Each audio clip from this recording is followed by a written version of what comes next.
It's working. Good morning, everyone. Good morning. I hope you're all having an amazing morning so far. My name is Soumaya Dammak, and I'm a second-year student from Tunisia. And I am delighted to welcome you today to our conversation about Islam in Africa with two eminent thought leaders in the space, Mr. Sanusi and Mr. Rasool. Let's give them a hand of applause.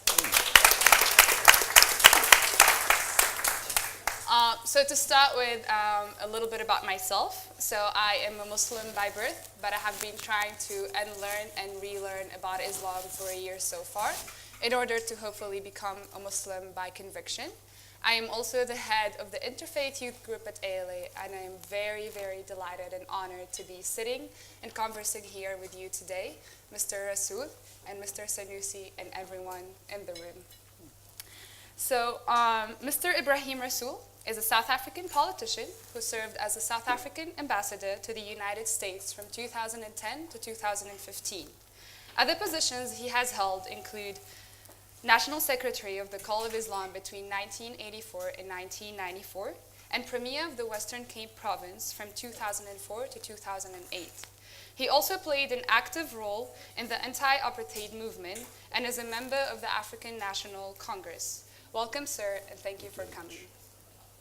Mr. Mohammed Sanusi II is the 14th Emir of Kano, Nigeria.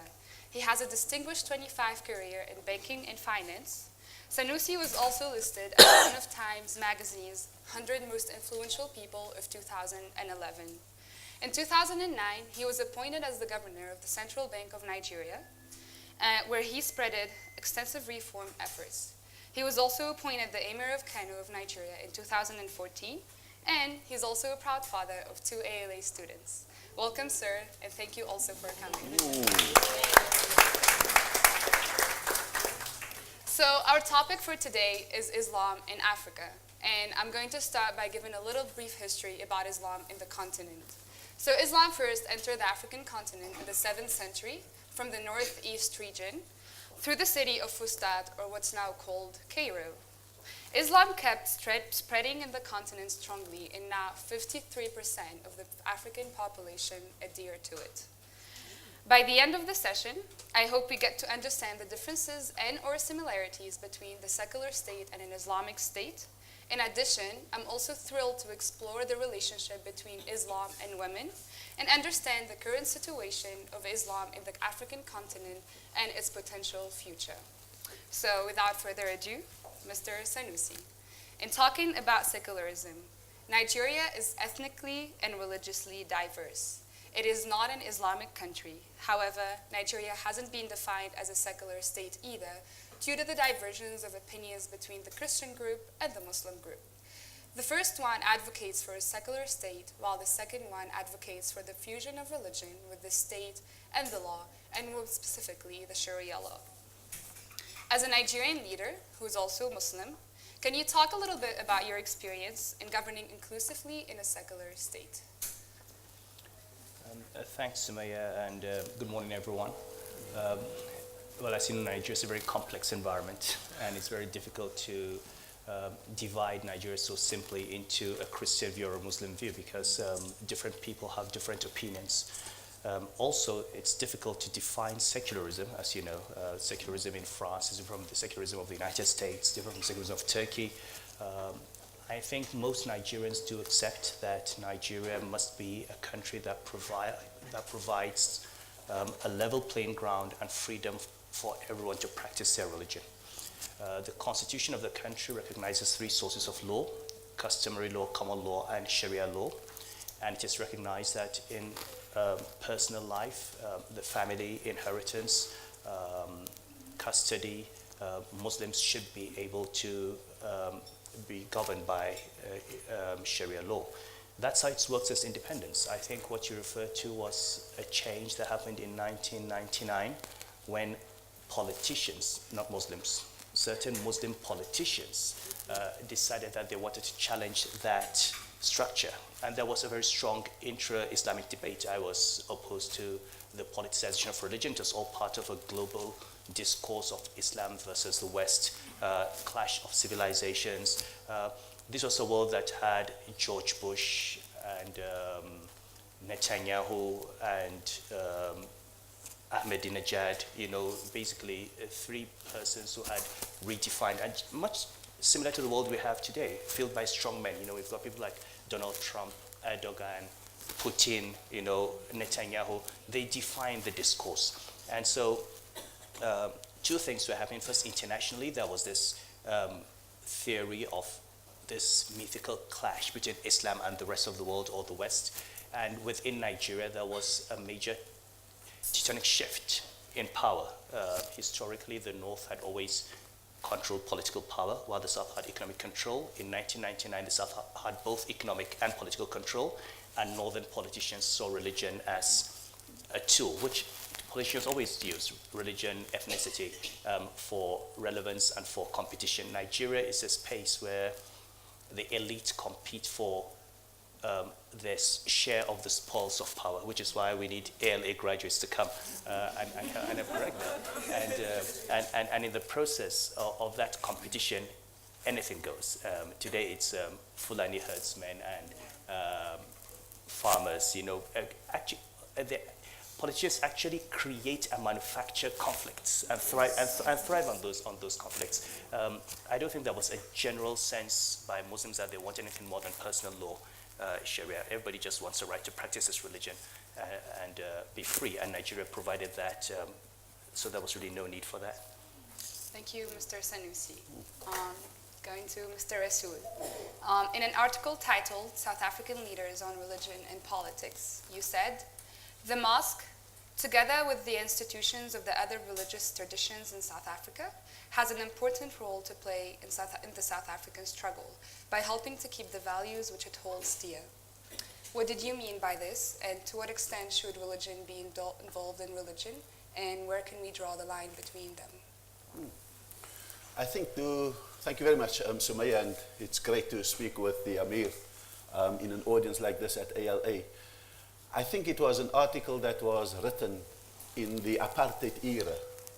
And so when we speak about the role of Islam, of Christianity, of Judaism, and even atheism, it is about having to confront an evil, a grievance. The driver of a lot of the discontent in the world that sometimes goes into extremism and terrorism on the one side, and just grievance and withdrawal on the other side. You've got to understand grievance as the driver of those things.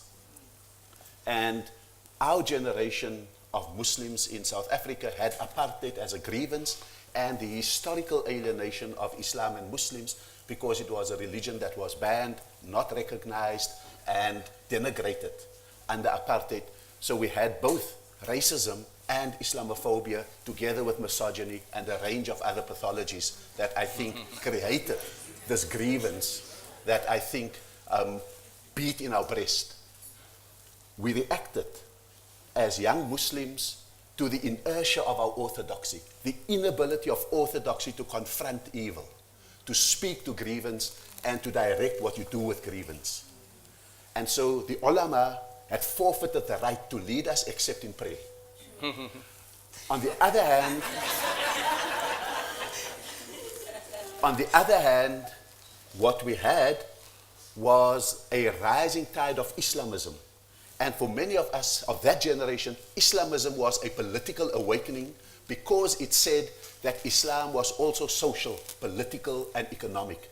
And that was the first time that we heard that we could rise above the spiritual and ritualistic aspects of our religion. So Islamism was liberating for us. But when we had to confront, as Revelation says, the beast from the sea, apartheid, Islamism hit its ceiling. When it needed to make common purpose with others who also had shared that grievance, it was unable to transcend Islam and Muslims. When it needed to decide, can you work in common purpose with communists and nationalists, it had a no. It was obsessed with itself and not with the human condition. It viewed things through an ideological lens and not a human lens. And therefore, we all joined and gained our consciousness. Even the ability to read the Quran in English was a liberation brought by Islamism. Hassan al-Banna was revolutionary in that context, but they hit a ceiling when the beast had to be confronted. And that's when some of us left the Islamic movement and formed the Call of Islam. And our first task was to affiliate to the Internal Liberation Movement, the United Democratic Front, and then Archbishop Tutu brought the World Conference on Religion and Peace, the first interfaith movement, brought it into South Africa, and that was the second affiliation we did. And we then said, let us not go to the rules of Islam because it showed itself limited. Let us go to the values of Islam. And when you go to the values of Islam, you find a world of possibilities. Then you see that values can be shared, whereas rules may be exclusive. That values can drive you forward, whereas rules confine you. And that was the context of what I said. And so when I say, should Islam be political? Yes, it should be political in the sense that it strives for justice. Should it form parties? Not necessarily. Although I think that there's an interesting example in Tunisia where the notion of Muslim Democrats are coming up and they say, we are secular, we are going to strive to win power, but we are not going to be exclusive. Should our objective be the Islamic State? I think we're even throwing that. So today, Muslims are struggling for the next iteration, a post-Islamism paradigm. How can we not strive for the Islamic State, but for what is in Arabic called the Dawla Madaniyah, the civil state? How can we embrace democracy and fight? How can we embrace freedom? And how can we embrace equality? So I think that is a work in progress. But I think certainly going back to managing grievance, otherwise grievance festers like a boil. Managing grievance, I think the Call of Islam was for us the perfect vehicle. And so Islam should be political when it needs to confront evil. Thank you, Mr. Rasool. Going back to Muslims in South Africa and Muslims around the world, you have opined that Muslims in South Africa are the happiest amongst their religious in the religion in the world. First, is that true? And what can you attribute that to? Well, I'm obviously subjective, but it remains true. Because in the Muslim heartlands, our condition is governed by dictatorships, monarchies, authoritarian states. We've taken that as normal. The Arab Spring came and the counter-revolutions were brutal. And so that condition remains the same.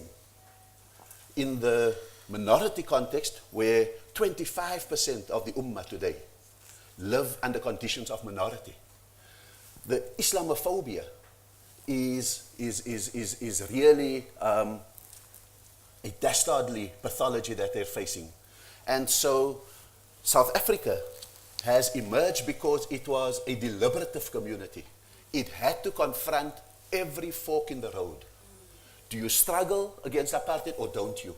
And when it came to the era of 94, another fork in the road. What kind of state do we want South Africa to be for Muslims? And we had a National Muslim Conference where we opted for the Darul Shahada, a place of the free profession of faith, the Darul Salam, a place of peace for Muslims, a Darul Aman, a place for security for Muslims, and a place for coexistence. So we made a decision to live in a shared abode as opposed to an exclusive abode, whether a mental one or a physical one. So we confronted that. We faced the idea of secularism. Should we construct a secular state where the state is above and equidistant from all its faiths? Or do we want a secularizing state? Now that is a fundamental, where the state is hostile to religion. We want religion as an identity to be respected. We want religion as a practice to be allowed as part of freedom of worship. And so the point that I'm making is, it was a deliberative decision by us to actually choose that shared abode. And that is the source of our happiness. That's why when it's strange for people. I'm a little bit of a phenomenon because people don't understand how you can send a Muslim ambassador to Washington, or how you became a premier in the Western Cape, or how do we have a Muslim Minister of Science and Technology? It's mind-boggling, and we're only 3%. But that's because we have chosen to integrate, not assimilate, but integrate. And we need a precision of language to make those choices when a fork in the road comes. Assimilate is to become the same. and there's some differences amongst us. But they mustn't be contradictory. Integrate says, let's respect the national integrity to be a nation and contribute to it, and let us expect the nation to respect our integrity for the things that make us wonderfully different and positively different in that country. And so that's what's the source of our happiness. Sometimes we don't realize it because when you're in it, you don't see it. And so we sometimes lend our freedom to preachers of hate. Muftis who take over our radio station and spread intolerance. And sometimes we must actively choose to be intolerant against the intolerant. And that's the current battle to purify the covenant we made in 1993 at the National Muslim Conference. Thank you, Mr. Rasool. I mean, after my interactions with a lot of Muslim South Africans in the school, I noticed something special about them.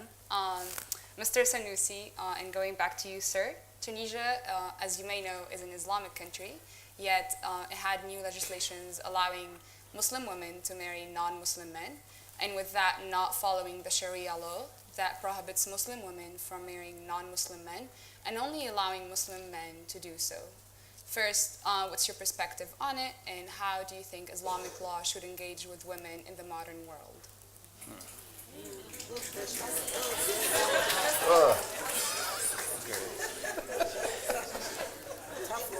I knew I was going to get into serious trouble. Okay, Soumaya, let me tell you a story. As you know, I have two daughters who went through ALA, so I deal with this every day. A few weeks ago, the older one, Shahida, she'd Googled my name and downloaded a few of my old articles. And she read something I wrote in 2000, a paper entitled Women and Political Leadership in Muslim Thought, where I had argued convincingly that there was nothing in Islamic law that stopped women from being heads of state. And so she came to me, and the moment she starts smiling sweetly, I know she has a knife somewhere. You know, and it's like, did you write this? And I said, yes. And is this your article? Yes. And so you believe that women can be heads of state? So why can't I be the next Emir of Kano?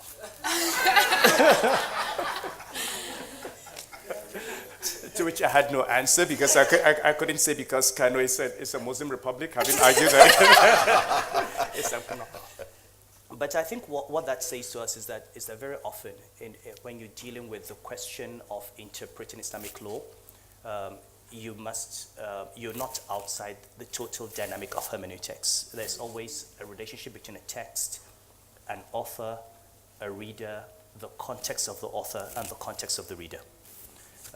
And therefore, different societies at different points in time are able to arrive at different interpretations. And those interpretations may not be ideal.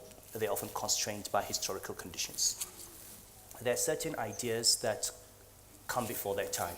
There are certain things that you would love, but you know are not possible. I mean, so I find myself in northern Nigeria still trying to convince some men that they don't have a right to beat their wives. You know, and I have to have a serious religious debate as to whether Islam allows you to actually strike your wife, or whether it should be with a handkerchief or with and so on. But that you're having this debate in 2017 tells you that in other societies you wouldn't have that debate. Okay, so I'm always telling Shahida, look, I'm still trying to deal with issues of child marriage and domestic violence and custody, and please don't get me into any more trouble. You know, let's sort this out. Now, why I say these are the questions that dealt with in Tunisia, and there was an interesting book I read a long time ago by Munira Sharad I was telling you about. It's called States and Women's Rights. That book articulates the basis for differences in interpretation, especially of Muslim family law, in political structures and social contexts. So Munira looks at Morocco, Algeria, and Tunisia. These are 3 North African countries. These are 3 Arab countries. These are 3 Muslim countries. These are 3 countries that ascribe to the Maliki school of law. And yet the interpretation of Muslim family law in those countries has been so diverse. And she concludes that the reason, it goes back to the social structures and kinship relations that were sustained or dismantled by French colonial experience. So Morocco had indirect rule and remained largely insulated from the influence of French thinking. Algeria had settlers. Tunisia was a département. I mean, we always joke that people in Tunis think they're from the south of France, you know, just divided by just divided by a small strip of water called the Mediterranean, you know. But they really think that their real kindred are just across the Mediterranean and not south. They feel closer to the south of France than to the south of Tunisia, you know. Yeah. And maybe things have changed, but this was how Tunisia was many years ago. So, in a sense, when you look at going back to the 50s, the French influence on Tunisian legislation with regard to family. I mean, Tunisia is the only Muslim country that makes polygamy a crime. You can go to jail for a year, you know, or pay a fine. It doesn't. It allows women to initiate divorce, you know, and so on. So this is even this was not really in the law; just a judicial pronouncement which has been removed. Was this inspiration Islamic law, or was it French secularism? I think it's more French. You don't expect, I don't think you're going to see many Muslim countries rush into that at the moment. And one of the challenges I think Muslims have to deal with is to define where reform begins and where you actually go out of religion. And the issue of interfaith marriages, in the Catholic Church today, you wouldn't get married under the sacrament if you're not a baptized Christian. Okay, and one of you must be Catholic. The Talmud does not allow interfaith marriage, so that's a religious law. Now, you can, as a secular law, decide under secularism that this is not, but it will not be Talmudic law. It will not be the law of the Catholic Church, not be the law of Islam. The second thing is, many of these things are contextual. One will have to look at the thing with Tunisia is that there was no debate. We don't have the religious argument. Often you have scholars who've put up arguments and they've said this is why they've argued. Dr. Hassan al-Turabi, for example, gave a famous fatwa in the United States allowing a black Muslim woman to remain married to her Christian husband because he felt, look, the United States today is like Mecca in the early days of the call. You're trying to encourage people to be Muslim. Why do you tell someone who's become a Muslim to leave her husband if the risk is that she should just leave the religion? And in fact, there is, as you know, from going back to the companions, a debate over whether a non-Muslim woman who becomes a Muslim should be required to leave her husband. You know, even among the four caliphs, there was a debate. The consensus was on an originally Muslim woman marrying a non-Muslim. And remember, this is a patriarchal society where the male exerts a lot of influence. So definitely the sense was if she married a non-Muslim, the children would be non-Muslim. That was one. Secondly, remember that Islam recognizes and respects the prophets of Christianity and Judaism. And it's not, while Christianity and Judaism does not acknowledge Muhammad as a prophet. So while a Muslim would be bound to respect the religion of his non-Muslim wife, a non-Muslim is not bound to respect the religion of his wife. So there are a number of social arguments for that. But I think the particular decisions taken in Tunisia have to be looked at within the context of Tunisia being essentially French. And as societies move ideologically, ideology plays a role. And the influx of modernity, if you take northern Nigeria, we have one of the most conservative interpretations of Muslim law.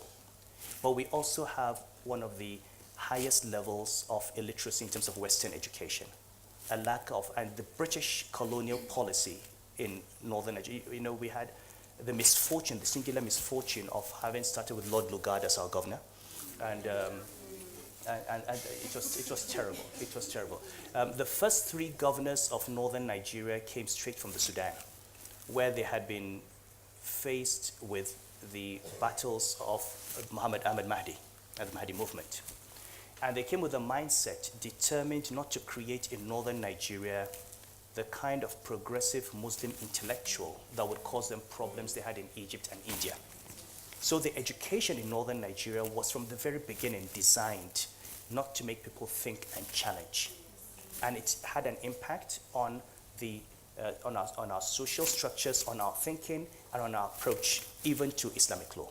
So even within Nigeria, the approach to Islamic law is what was written in the Mukhtasar in the 16th century is like the word of God. You cannot change it. And every argument you make goes back to the text.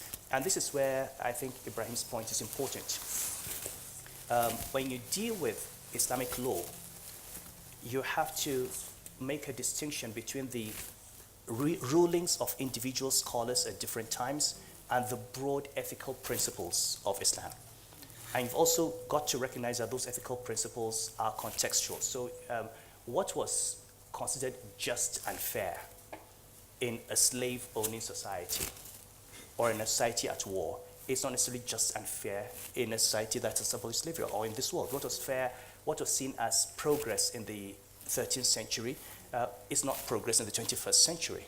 And I think the ability to understand that the definition of justice, the definition of equality, the definition of brotherhood, of love, actually is something that changes with time and place. It's critical to any kind of dynamic and reform of Muslim legislation. So these are questions that Muslims have engaged with and continue to engage with. And I think the great thing about Islamic discourse today is that there is a debate. Many years ago, there was no debate. You couldn't challenge normalized ways of interpreting Islam without being labeled an infidel or an apostate. You know, the ulama have lost that power in most countries. Just declare an apostate and take your life. You know, they can say, but it's meaningless. But there's still challenges.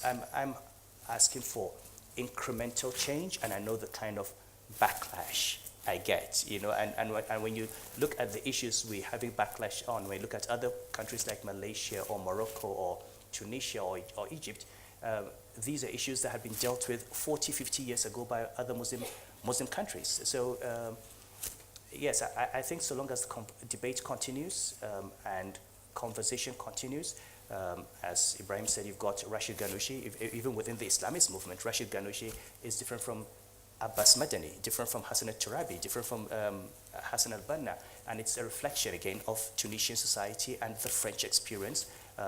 Rashid Ghanouchi famously wrote a book where he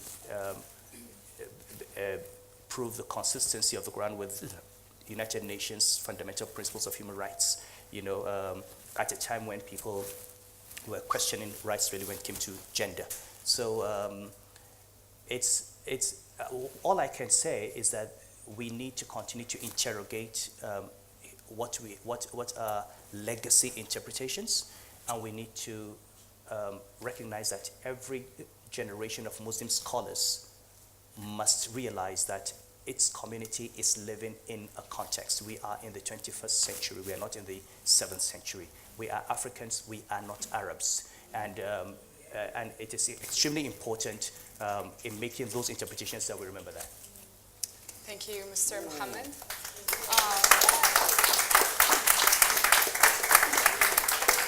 Going to the South African context and the context of Muslims in South Africa, how do you think Islamic law should engage with women in the modern world, Mr. Rasool? Yeah, I was hoping to pass over, but let me say that when you have seen injustice in the form of racism against blacks and anti-Semitism against Jews, as we saw in South Africa, and Islamophobia against Muslims, and you dedicate your life to the eradication of those injustices, there's absolutely no way you can overlook injustices against women.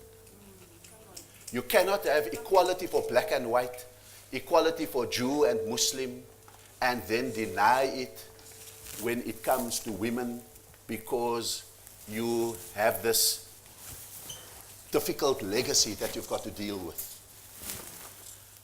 And so often your contextual experience, like wanting equality for women in South Africa, is guaranteed by our Bill of Rights and our Constitution. And our Constitution was crafted in a way that says the right to equality is number one, dignity is number two, Number 4 is worship. And number 7 is expression and so forth. And every succeeding right is trumped by its preceding right. So we can have the right to worship and the right for freedom of religion, but you don't have the right to indignify women. That is where dignity trumps your religious freedom. So you can't have honor killings, child brides, and stuff like that. And that, I think, is the way in which, again, deliberatively, we constructed a South African constitution that gives the diversity, but has a coherent sense of what its founding values are. So that, I think, is absolutely critical. And so Rashida, who is here, can bear testimony, knows that 30 years ago when we got married, we drew up a timetable about who washes the dishes, when we do the laundry, who looks after the children, and who gets, and she's chosen this year to do her master's, so I've had to delay any further studies on my side. And so the point of the matter is that that is how the political becomes personal. And then the personal, the political and the personal must combine into a battle axe within your culture, within your religion. And so sometimes you've got to jump from the context you're in to the original sources, because in between there's a lot of detritus. Because whenever there was the intersection between Islam and Africa, from the 7th century, we created great civilizations when our positivities came together. The first universities of the world, the Azhar, Fez, Timbuktu, the first universities of the world came as a result of the intersection between Islam and Africa. But sometimes, when we intersect our patriarchies, it can become dangerous. And so we have a double task, a religious and a cultural task, and sometimes a tribal task, an ethnic task, to deconstruct that perfect storm between misogynies and patriarchies that have combined their powers.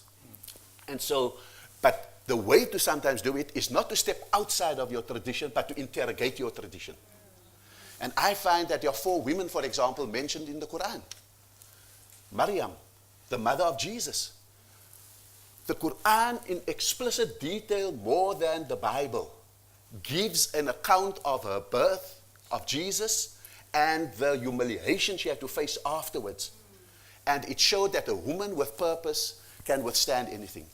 The wife of Ebrahim, Hajira, resilience. If ever resilience was written and etched in the soul of a person, that was it. The Queen of Sheba, Bilqis, a woman ruler before her time, ruling in consultation and with justice. And the Quran lauds her for it. And so we can go on. If you go to the wives of the Prophet, or the women in the lives of the Prophet, he was monogamous with Khadija, who asked him to marry. He said, I don't have money. He said, but I earn enough. I'm your boss. He says, I don't have a house. He says, I have enough rooms. Come and live in my house. Today, how did the very prophetic tradition get transformed so much that women are powerless in the act of getting married, at the wedding, and after the wedding? When this was our founding, Aisha, the teacher of teachers. And yet today, 52% of women in Islam are functionally illiterate. And yet, this was the tradition. So how did we jump from that founding ethic to this? How did we allow the veils of Arabism, of Africanism, come in between? And so we must be sensitive, because we've got to take the constituencies along with us. And so I agree with the methodological thing. But if we don't set the aspirations, if we make it uniform across the world, we will not be able to integrate wherever we are, while we are patient with those who still lag behind. And so I think that we have that duty to reconstruct and actively struggle for it, advocate for it, and hold up aspirations for women of equality. So we've got to change. Islam is great on the paradigm of kindness. Paradise is at the feet of your mother. You must love your mother 3 times more than your father. So it's very kind to women. But we need to transcend the paradigm of kindness. We need the paradigm of justice and equality. I think And if I can write on that, I think this is really the essential point when you come to interpretations of Muslim law. Islamic law was developed in its classical period and pre-modern period. So you have pre-modern conceptions of equality. Okay, so while all Muslims believe that human beings are equal, in the law, the equality among free men wasn't from the equality among slaves. Men had an equality, and they had rights that were not the rights of women, you know, and so on. Now, in a modern world where every human being, irrespective of gender or faith, is equal, that is a completely different worldview. And once that worldview is accepted, then the space is open for reinterpretation. A man who fundamentally feels he's superior to a woman sees nothing wrong with the law that says you can beat your wife. He sees nothing wrong with it. It's logical and it's consistent with that worldview. Now, when he accepts that she was created equal to him in every respect, different but equal, then he knows there's something wrong with beating her. There's something wrong with treating her as a minor simply because she's a woman. So I go back to the importance of education, of broad awareness, because that is what then what then lays the foundation for changing worldviews. And I really think in northern Nigeria, until we reverse this Lugardian educational policy and actually begin to create progressive human beings, we're not going to have a progressive interpretation of the religion. Thank you, Mr. Ebrahim and Mr. Sanusi. Now we are open to 1 or 2 questions from the audience. 5 questions. Please remember to be short and concise because we have 5 minutes left. We'll take 1 from this side and 1 from this side. We'll start with the left and Adnan. You can rise and speak. Okay, my name is Adnan Shati. I'm a first year student from Kenya. My question is, actually I'll just tell a small, short anecdote. A few weeks ago I traveled to the States, and in immigration I was actually interrogated because of the fact that I was a Muslim. They asked me questions such as, do I practice my faith? They asked if ALA has a main religion. They took all my social media, and other irrelevant things happened. So my question to you is, how should the youth deal with Islamophobia in this world today? To Mr. Sanusi or Mr. Rasool? I think you. Okay. You go. You can start. Look, my son had a similar experience when we came back without the ambassador's visa. He had to give up his passwords for the website he would visit and so forth. And this is the age we live in. It's the age of extremism on the margins in the name of Islam and Muslims mostly, but increasingly mainstreamed extremism that now sits in the White House, that forces Britain out of the EU, that sits in Parliament in Holland and France. And so this extremism may be more dangerous. It has the power of the state. It can make laws. It can legalize bigotry. And so the point of the matter is, coming back to the first question I answered, how do we deal with a world that has a device for built-in grievance? Because the grievance by itself and the humiliation that is faced at that secondary interview, as they call it, is such that you can leave there as an activist, but once you have gone, and you could have been there as an ambassador for 5 years, and then you come back the next time and you are secondaried. You could leave there with a grievance that could turn to rage. And you could want at that moment to force the most violent humiliation on the people who have humiliated your proud soul. And the poet Al-Mutanabbi speaks about this. He says, how can you face more humiliation on a person that is already dead? And this has been the most recited poem in the Daesh camps, in the camps of ISIS, because they just feed off this grievance. What we need to do is to find a way for that grievance to be spoken about, to be acted upon, to be given outlets. And the way to do it is not to monopolize victimhood for Muslims. Oh, look what they're doing to the Muslims. Because what they're doing to you, they may be doing worse to blacks in America. So how do we make common cause with, say, Black Lives Matter? What they're doing to us may be lighter than the deportations of Hispanics. And so what is standing in our way and bottling up our grievance and giving it violent is if we monopolize victimhood, not only is it bad for our soul, it is arrogant to other victims. And so we need to build these alliances against bigotry so that we can see commonality, that we're in this together, that there is a way in which we march together, in a way in which we understand mainstreamed extremism that allows guns in Florida and deportations in California and all of those kind of things, and combine it so that we don't feel powerless. Because ultimately extremism is the power taken by the powerless. And we've got to make extremism defunct. And we've got to give avenues for this grievance, and not us wanting to play it safe and not articulate what is going on in the souls of our people.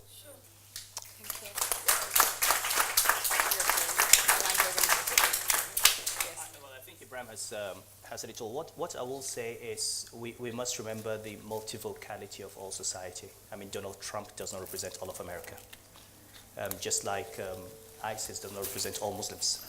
And I think where we fall into this trap by politicians who exploit these identities is that we believe that they represent their people. So I don't think that every American thinks that Africa is a shithole country or a shithole continent. I don't think that. I'm sorry, these words shouldn't come out of the mouth of an Emir,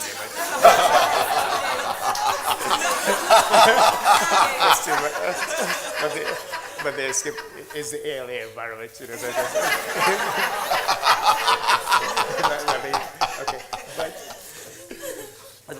But the truth is, I think if you look at what we know of Americans over decades, you think of Donald Trump as an aberration. I mean, you look at Barack Obama, you look at Bill Clinton, you look at even George Bush and his views on Africa, and you find that Donald Trump is an aberration.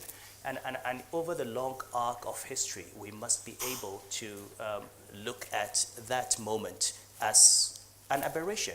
And the same thing with a number of Islamic extremist groups that we have. When you look at, if you look at Muslim Spain, if you look at all the years of the Abbasid era, if you look at the relationship between the Prophet and the Christians in Abyssinia, if you look at the centuries in which Muslims and non-Muslims interacted across the Sahel, you will see this as a moment in history, maybe produced by certain specific historical grievances, as you may, and also the emergence of certain types of human beings at the realm of political leadership. But being able to unpack what is politics from what is religion and what is human, and being able to isolate people like Donald Trump, and treat him for what he is, an aberration that's there for 4 years or 8 years, and he will disappear. And the core values on which the United States built will continue to emerge is extremely useful in terms of how we respond to it and how we react to it. I wish they were a bit more civilized and more civil in the way they dealt with people. My own daughter's visa was cancelled at the airport in London on her way to graduation at New York University. No reason. I still don't have a reason. So she couldn't go. I was on the plane. I got to London, and I got a call saying, sorry, your daughter's visa had been cancelled. So I got off the plane and didn't go on to New York. Don knows that. And for 2 years, we've been trying to ask and be told why. No reason, But, I tell her, you don't need to go to America, certainly not under Donald Trump. Let's, wait a few more years and maybe things will change. Maybe John Gibbs will be the next Secretary of State and give my visa.